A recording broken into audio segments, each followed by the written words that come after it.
Yang pertama sekali ialah 050500.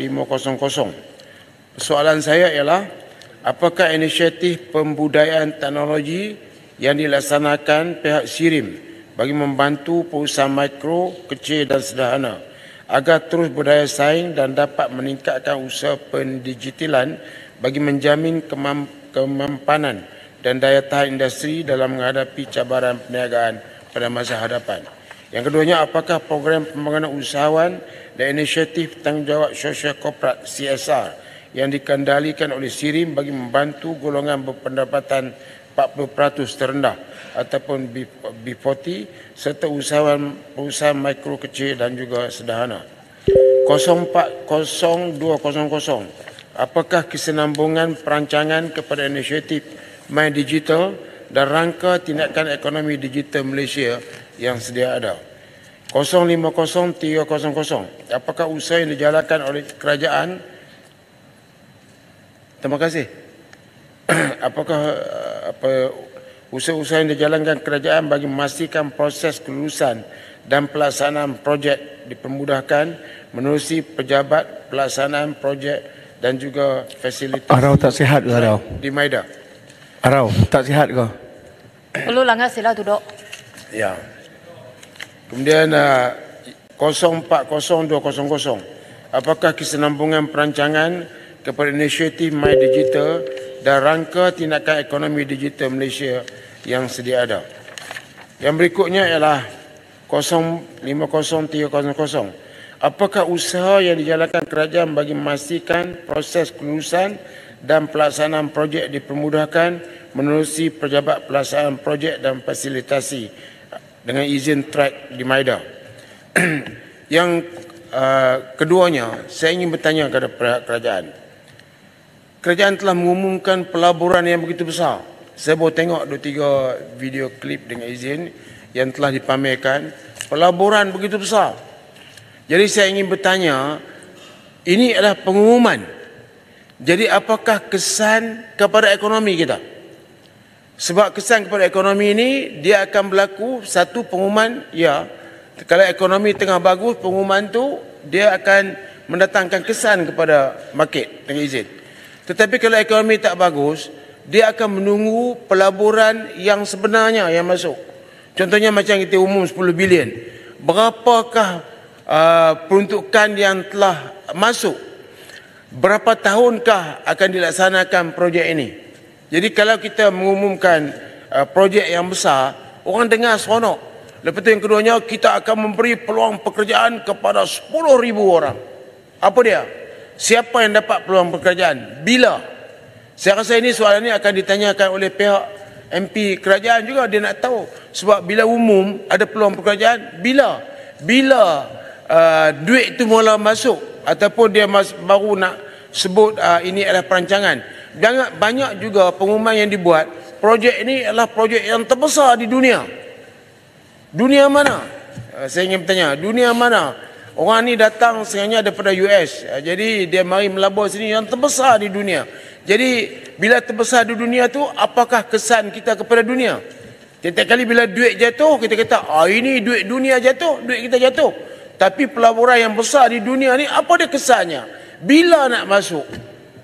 Bila kita nak lantik orang-orang bekerja dan sebagainya, ataupun nak lantik penasihat ekonomi daripada Ulu Langat ke, jadi penasihat ekonomi pada pelaburan baru, itu bukan dia boleh lah. Kalau tak boleh tak payah lah. Okey, jadi kita nak tahu secara sebenarnya bilakah pelaburan ni akan masuk.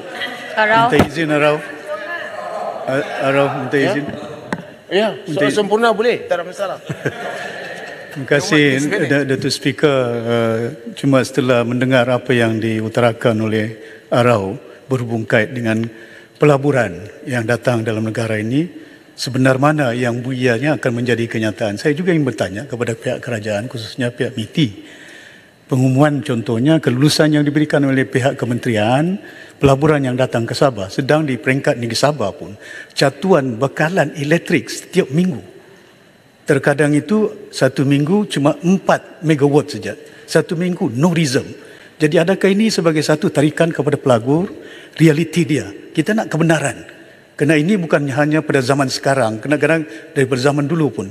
Apakah pihak kerajaan sebenarnya monitor dan pantau dan sediakan kelulusan diberi tapi dahkah berlaku ataupun tidak dijadikan menjadi satu projek yang memberi peluang pekerjaan kepada anak? Ini satu pertanyaan yang cukup hebat, Tuan Pengerusi. Saya menyokong dan saya minta masuk sebahagian daripada ucapan saya. Akhir sekali, Tuan Pengerusi, saya tahu tak akan bagi peluang lebih ya. Yang ini benar-benar penting ya, makna di bawah 01000 pengurusan dan juga 02000 pembangunan industri dan juga daya saing. Saya nak sebut satu tentang IPO. IPO ni ialah Initial Public Offering. Jadi IPO ni dikendalikan oleh MITI. Dan di bawah IPO tu juga kita lihat bahawa IPO tu juga dia ada saham terbitan Bumiputra. IPO ni dulu yang Muhammad Pengerusi, dulu kita bagi 30% kepada rakyat.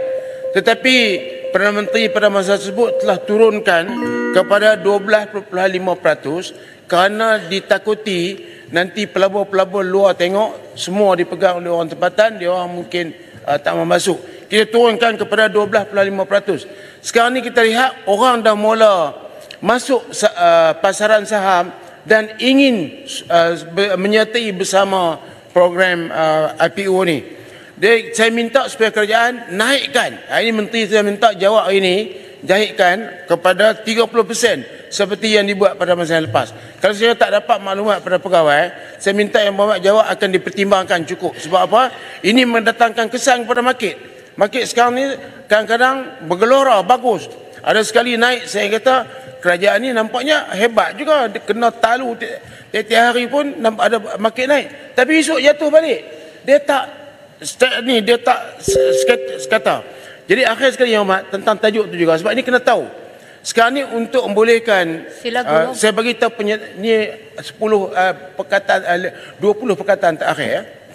Ini pasal bank statement. Kalau kita nak minta IPO ni Bumiputra, dia minta bank statement dengan izin. Bank statement ni orang dalam keadaan suasana market yang teruk ni, bank statement tentu kurang.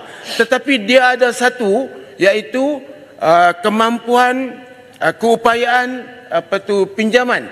Jadi dalam kita nak hantar buat permohonan, kita melalui digital ni, hak yang bank statement masuk dalam digital, tetapi kemampuan ataupun kemudahan yang bank nak bagi pinjaman tak masuk. Jadi saya minta MITI mempertimbangkan perkara ini supaya bank statement itu juga dimasukkan juga keupayaan untuk mendapat pinjaman bank. Dengan itu kita menggalakkan aktiviti ekonomi berdasarkan kepada keadaan sekarang di mana pasaran saham jatuh, tetapi melalui IPO ni kita akan dapat membantu pasaran saham kita agar lebih aktif. Saya ucap terima kasih.